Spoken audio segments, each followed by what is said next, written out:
time to spare. However, as a matter of fairness, the people have to stick within their speaking time. Mr. Kelly.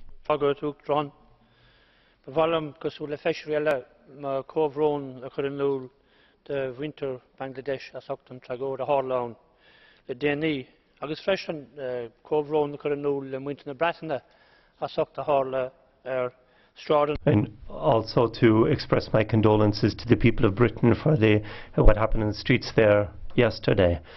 What happened in Bangladesh, there was no need for it. The inspectors said the day before that the factory was not safe, and yet the owners of the factory pressurized the workers to go in, and we know what happened. More than 1,000 of them were killed. There was no need for this, and it should not be tolerated.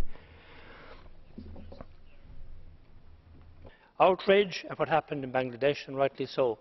The Pope pointed out that the headline figure that grabbed him most was these workers were being paid €38 a month. He described it as slave labour, and he's right. And he mentioned about putting profit before people, and he's right there too. So we have an obligation to try and change that. And I think the Commissioner is right, and using the words of my colleague Elizabeth Costanza, she said we should be ambassadors for European standards.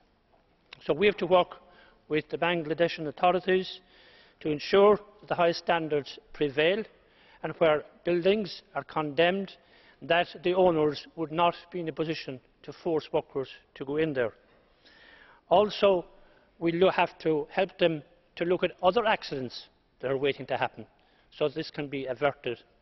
And finally, the big multinationals, the retailers, we have to compel them to sign up to a code of conduct, and if not, then we should ask the public not to support their goods. Thank you, Mrs. Badia.